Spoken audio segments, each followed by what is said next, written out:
morning, Bucknutters. Welcome to the Bucknuts Morning 5 here on Friday, December 4th, 2015. I am Dave Biddle, and I'm happy to be joined by Steve Helwagen. Steve, if Clemson or Alabama loses tomorrow, will Ohio State make the college football playoff? Yes, I believe that is a distinct possibility, Dave, because ultimately, at the end of the day, this committee is tasked with finding the best four teams in America, and I think that Ohio State, with all of its flaws, can definitely be argued that the Buckeyes are among the top four. I think that it's not an open and shut case by any means, because if North Carolina wins, obviously they will have taken down who was the number one team, Clemson, and certainly Stanford behind them. If they beat USC and win the Pac-12, both those teams would have a major conference championship to their credit, but I just believe they're going to have a hard time putting Stanford with two losses in there, and I think that North Carolina, the things that really stand out to me was they played two FCS opponents, although, let's negate one of them because Hawaii was basically an FCS opponent for Ohio State, and they lost to 3-9 South Carolina. So I know that was a million years ago, back in the first game of the season, but to me, I think Ohio State has as good a shot as anybody, but they do need some upsets, at least one on Saturday, and I don't give Florida any chance at all to play with Alabama. I mean, Florida was just terrible down the stretch. Nearly lost to Vandy, nearly lost to Florida Atlantic, I believe, and then obviously got stopped last week by Florida State. So, yeah, it's a pretty long shot there for Florida. Yeah, no doubt about it. I've joked maybe we can loan Urban Meyer back to Florida to coach that game. I still don't think it would work. They're that bad offensively. If the Buckeyes do not make the college football playoff, Steve, break down the most likely bowl scenarios. It's sounding like the Rose Bowl is most likely, but just break it down for us. Well, the committee will rank the teams after the games are played on Saturday, and the Rose Bowl is not obligated to take the highest-ranked Big Ten team, but it seems entirely likely that's what could happen. You figure if Iowa beats Michigan State or Michigan State beats Iowa, either way, the loser of that game should fall below Ohio State. Let's say Ohio State's 5, and then that team checks in at 6, 7, 8, somewhere in that range. It's not out of the realm of possibility that they would take Iowa, because Iowa hasn't been there since 1990, I believe. So, it's possible at 12 they'd be 12-1 Iowa that they could take them. I think Ohio State's a more attractive team at 11-1 and not having lost, obviously in the last week or so. But, I think the Rose Bowl will weigh all these factors and just, do whatever they think is best for them. Of course, the opponent will be the winner of the Stanford-USC game. Stanford already defeated USC once by 10 at the Coliseum back in October. So Stanford, you look at it on paper, they're playing up at the 49ers Stadium this time. Stanford should have an advantage in this game, but, could go either way. So I think it's a quality matchup either way. At least USC carries that cachet of being USC, so if that's what it turns out to be, then so be it. Now, if Ohio State gets passed over for the Rose Bowl, I can't imagine a scenario where they don't go past the Fiesta Bowl and possibly play Notre Dame there, a two-loss Notre Dame team in the Fiesta Bowl. The Peach Bowl, a very remote possibility. I just can't. Florida State, probably a good opponent there. It's kind of an either-or, I think, with a Big Ten team is going to be in the Fiesta Bowl, or the Houston team will probably be in there, one or the other. So, yeah, it's going to be interesting to see what happens. Again, the Rose Bowl makes the selection. It's not the committee. The committee will rank the teams, and the Rose Bowl has the option to take the team at once. And really, it's done that way so they can avoid a regular season rematch if need be, or if there's any kind of extenuating circumstances, like in this case, Iowa hasn't been there in 25 years. Ohio State was just there 6 years ago. So, and Michigan State obviously has been there as well recently, if it would come down to that. So, yeah, they have that leeway that they can go off the board and take a team.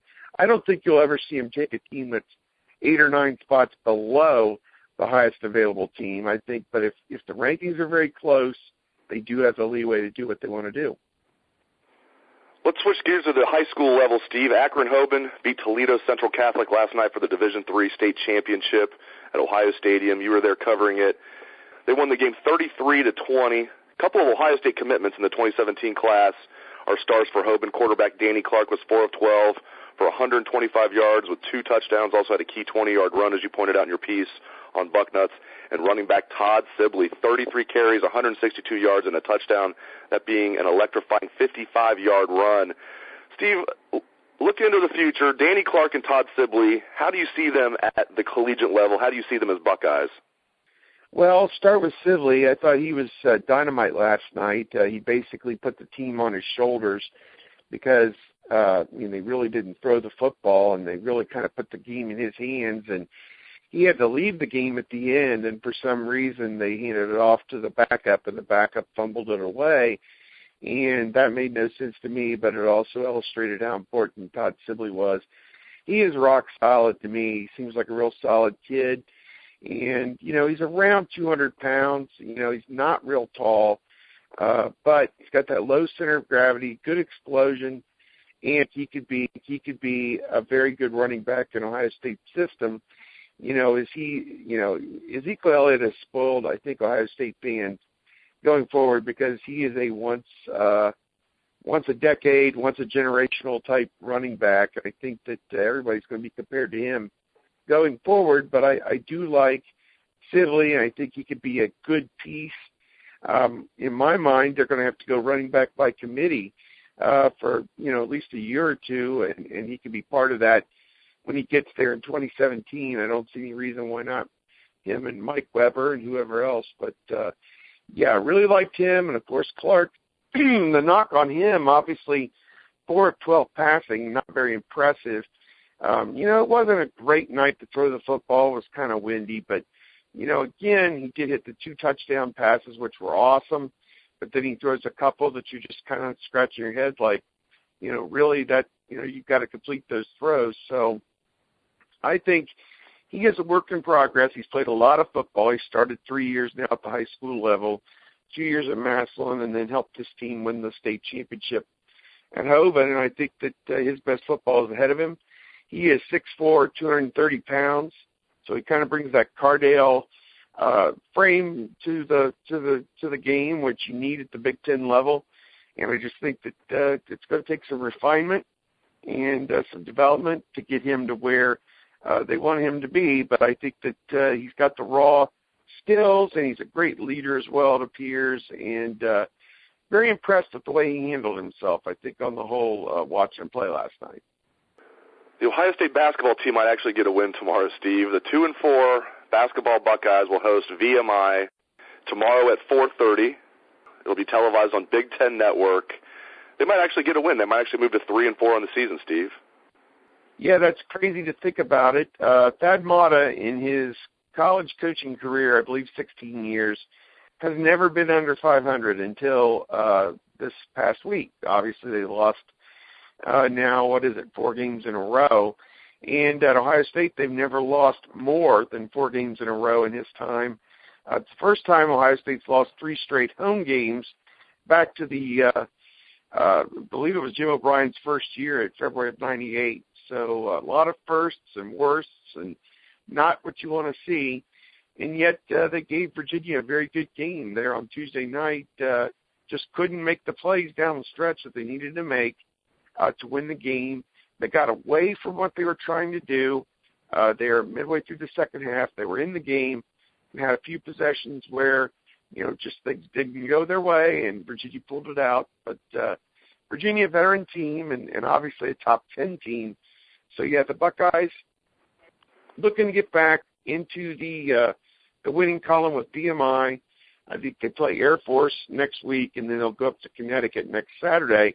That'll be a tough one. But, again, this team, has made a few strides. The issue to me, you get beyond Tate, Bates Diop, and Mark Loving, and they're not getting a whole heck of a lot accomplished. The other 6 guys who are playing, they're not throwing the ball to the post nearly enough. Those guys, when they get the ball, Giddens and Thompson are doing some nice things.